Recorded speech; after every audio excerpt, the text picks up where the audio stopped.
David Rowell is the author of The Endless Refrain, Memory, Nostalgia, and the Threat to New Music. Another interesting interview, Jason Hanley, who's the Vice President of Education and Visitor Engagement at the Rock and Roll Hall of Fame in Cleveland. He told you, quote, the pace of society is so quick, we consume things at a rate that is unparalleled in the history of humanity, where Dark Side of the Moon might have been the only album that I could afford in a 6-month period. What would happen if Dark Side of the Moon were released today, like during the Spotify era? That's what I wonder. Would it just come and Well, go and be I forgotten? think that for 2 to 3 weeks, all of the music bloggers and people who have podcast shows would make a huge deal of it. And in 3 weeks, we would have moved on to the next thing.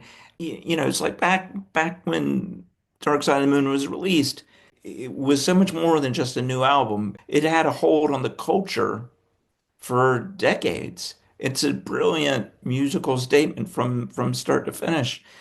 And but it just I think that new music does compete with so many things these days, but I also think that we don't want to spend time with new music the way that we once did because there's so many different artists and it just comes at you so intensely. I mean, the challenge in the Spotify era is there's just an endless sea of music out there, and how do you even go about making new discoveries if you don't want to go along with all the suggestions that it makes? And because it takes such effort to do that, I think increasingly it's just easy for us to stay where we are with it. That So, just hurts my heart to hear that, but it's so true. yes. Dark Side of the Moon be 2, 3 weeks, 4 weeks tops, and it would just drop off. I might be It's wrong, but I I, feel like that's what happens. you're talking about an album that was on the Billboard charts for a record, I don't know how many years straight. But think about it like this. Journey's Greatest Hits album, which was released in the late 80s, has been on the album chart for 800 some weeks, 830 some weeks.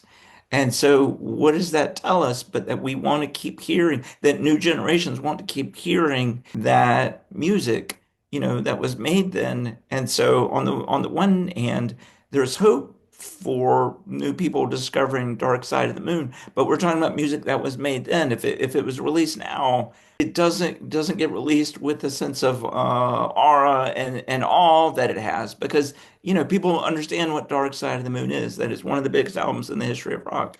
And so they can listen very respectfully and carefully to it. But there's something about a new artist releasing, if Pink Floyd was a new band and released this as a new album, I think we greet it with our 21st century attitudes, which is we might listen to it for a little while, but then we move on quickly because that's what we do.